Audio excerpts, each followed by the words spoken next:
You're listening to Too Much on Her Plate, the podcast for smart, busy women who are tired of running on the hamster wheel and are ready to create freedom from overeating and emotional eating. I'm your host, clinical psychologist, author, and a smart, busy woman too, Dr. Melissa McCreary.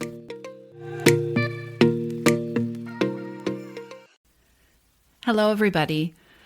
I'm recording this episode of the podcast the day after we wrapped up the Freedom from Overeating 5-day workshop series. So this was a 5-day workshop series that was online, that was free, that was all about helping people understand the underlying structure that you need to have in place to create real, lasting freedom from overeating in your life.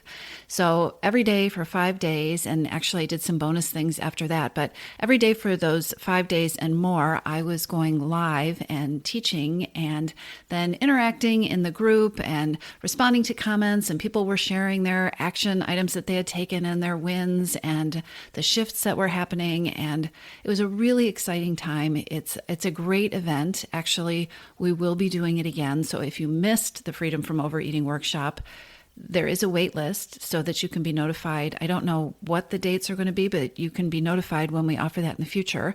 I will put it in the show notes, but if you are wondering, how do I get in on this? Just go to toomuchonherplate.com, toomuchonherplate.com/register. muchonherplate.com/register.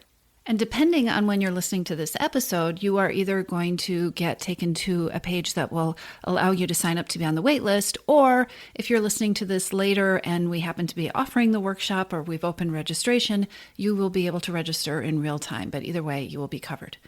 Anyway, that was kind of a tangent. Just wrapped up this workshop. It went on for about a week and a half, and it was great. A lot of work went into it, a lot of focused time. And so now I'm in the after time, which is what I want to talk with you about today, the time after the thing. There are a lot of feelings. So I feel really good. We changed lives. People's minds were shifted. People were excited. It was really gratifying to be able to be a part of that. I also feel a little bit tired because it was intense. It was about, it's just a lot of energy to be around for this introvert. Then there's the other stuff that happens in the after time. If you think about the time after something ends, and I don't know about you, but when something that has been so big and that I've been so focused on is over, like this latest workshop series, or like if I've been training for a marathon and the day after the marathon, I feel kind of lost the next day.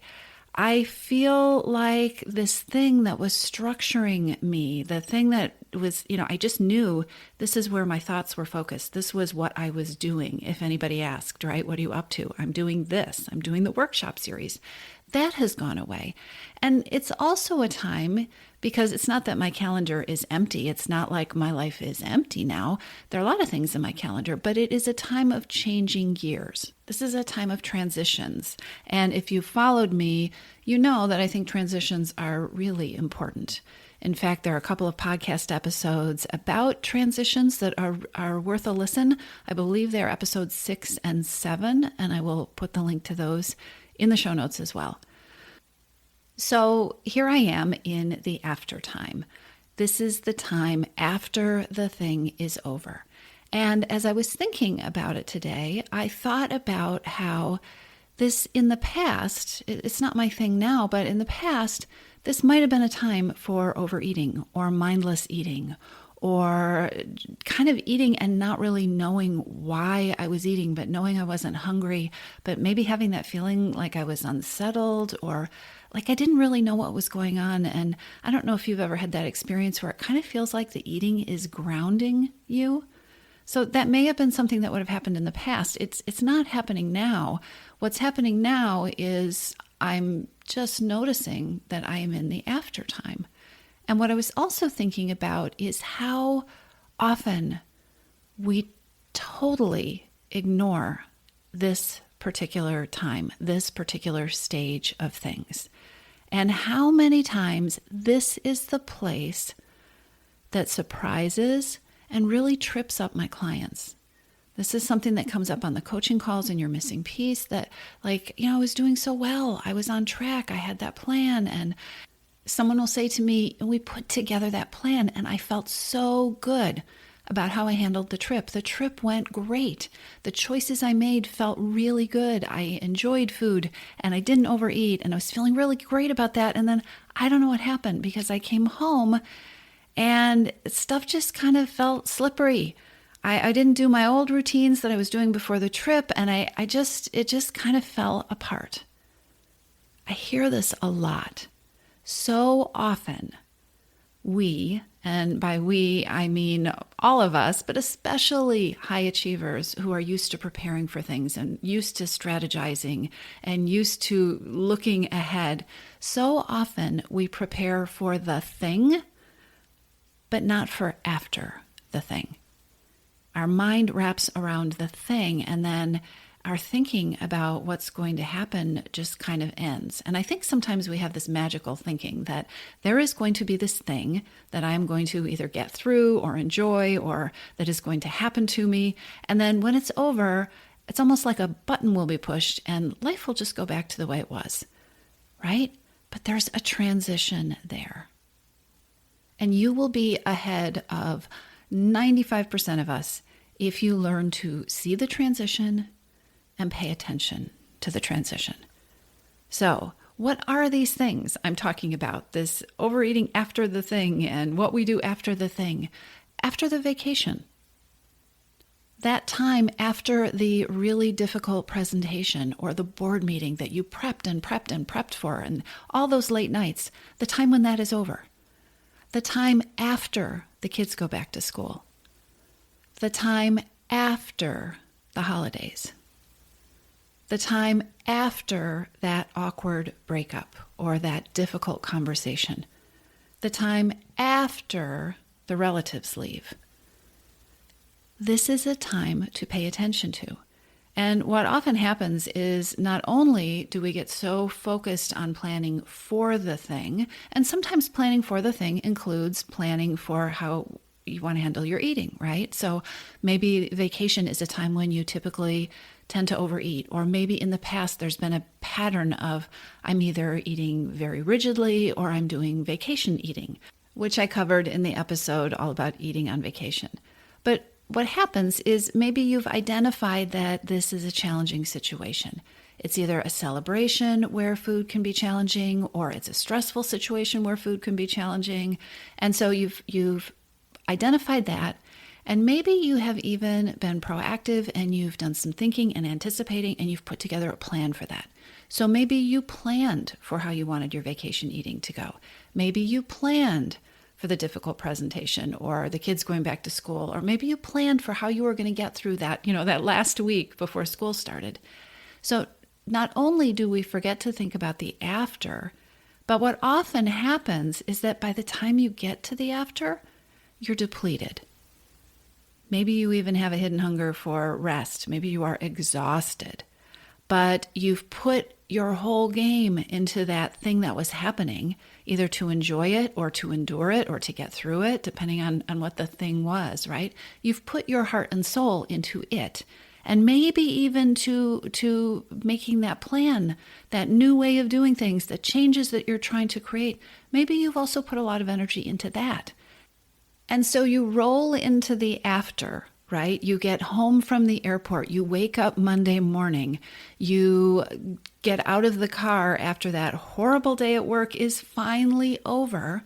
And not only do you not have a plan, have you not thought about what would be helpful, but you don't have much energy or much bandwidth to be creative or to be resilient or to be resourceful or innovative or nimble about what you do when you find yourself in this after place. Because so much of the time we end up in this after place feeling a little bit or a lot off our game and a little bit or a lot tired. And then a little bit or a lot surprised that we're not just magically in this place that feels comfortable and good and just sliding back into the groove with those habits that we had just expected were going to show up for us. So Honor the after. Pay attention to the after. Start thinking about the after, or the time right after the end of something, as a transition that is so worth paying attention to. This is so worth the time and the energy it will take to do this. It is so helpful to think about the after before it gets here. It is so helpful to just see that this is a thing that exists, because we can't deal with what we don't know about, right? And I guess what I have been saying throughout all of this is that for so many people, the after it's a blind spot. It's like this thing that happens that we don't even really recognize. And then a few days after, I keep thinking about the vacation example, right? A few days after the vacation has ended, and maybe you get home on Sunday night and you go back to work on Monday, and then maybe by Thursday you're starting to get your groove back, or maybe by Thursday you're feeling completely off track. But whatever happened between Monday and Thursday kind of feels like a blur. So start thinking about the after as a real thing, and start thinking about the after before. Here are some concrete things that you can do. You can ask yourself, what will you need after? This might be something really concrete. For instance, if you're coming back from a trip, maybe you want, or you're going to need, an easy way to have your groceries in your refrigerator. One of the things you might need after is a grocery list, so you don't have to think about it, or a plan to have your groceries delivered, or to be able to go pick up your groceries, right? What will you need after? It might be that you will need extra rest. It might mean if you've had a difficult situation or a stressful event that has happened, maybe one of the things you know you're going to need after is a way to decompress, or there's somebody that it will be really helpful to have a conversation with. Ask yourself, what will you need after? Also, it is really helpful to ask yourself what you know about what you're likely to be feeling after. Again, it could be a physical feeling. You might know that I am going to be exhausted. I'm going to feel depleted. Maybe you are worried that you're going to feel anxious about how something went, or you're going to feel stressed out, or maybe you know that your whole body lets down after something like this. Maybe it's going to be a difficult visit with the in-laws, and in the after, you know from experience that you sometimes feel insecure, or you sometimes feel frustrated. So when you know what you're likely to be feeling, you can connect that up with, what might you be needing after? Another really powerful question is to ask yourself, okay, in the after, what does self-compassion look like? What does self-compassion look like after whatever this thing is over? Because this is a place where if you do not ask this question, and if you're not in touch with what you need and with what you're feeling, the default mode that is not real self-compassion can be a binge, or a run through the drive-thru that you don't really want, or eating in a way that doesn't feel good and that is so out of alignment with what you've been trying to do for the next 7 days. So what does real self-compassion look like in the after? Now, your situation is going to dictate what that is, your situation and who you are as a human being. But oftentimes self-compassion looks like allowing yourself to be tired, giving yourself permission to be exhausted. Self-compassion might look like giving yourself extra rest. I cannot tell you how many people I talk with about that after part of something.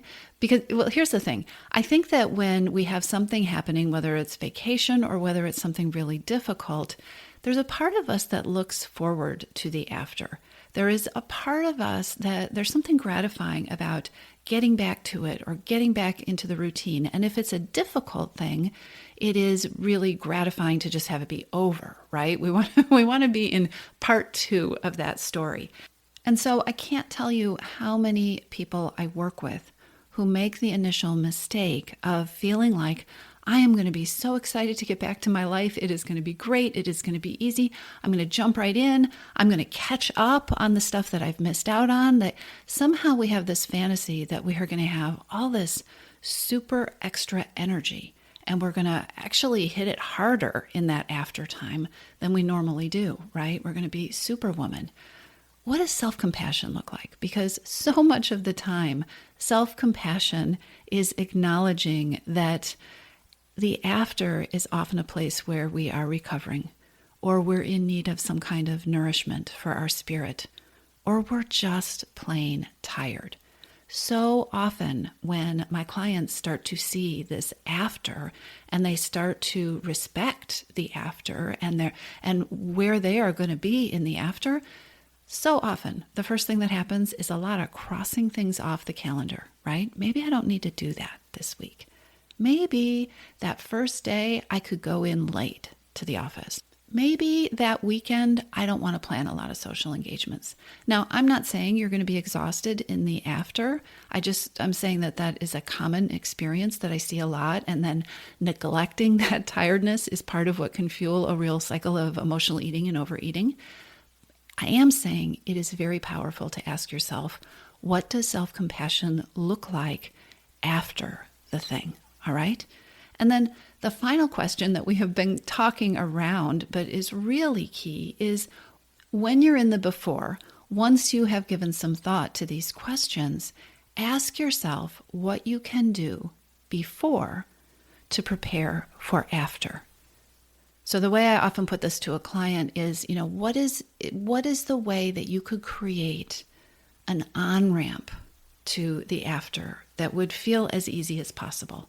What could you do to make it easy to slide into the after, to slide into getting back to your routine, to slide into handling food the way you want to slide into what you're doing, to pay attention to what you need and what you feel?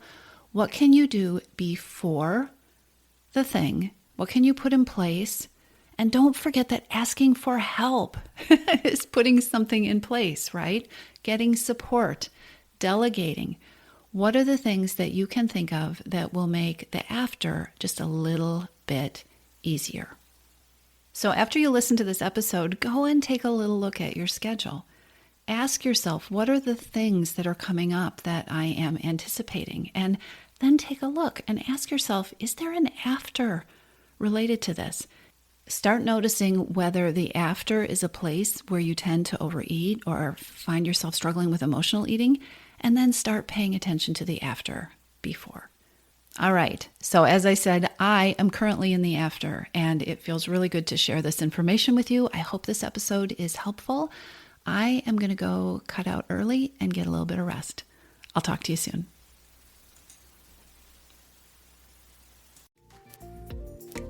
If you're ready to lose your overeating and emotional eating habits, and you are ready to step into a relationship with food that fits you, one that doesn't rely on willpower and deprivation, then now is the time to join your missing piece.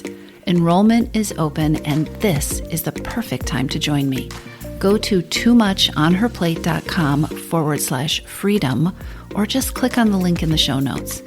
Your Missing Piece is the program where I show you step-by-step how to create freedom from overeating with a unique combination of psychologist-designed, personalized work with me, coaching, and smart strategy.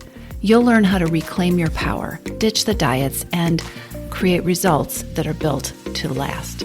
Check it all out at toomuchonherplate.com/freedom, and I'll see you inside.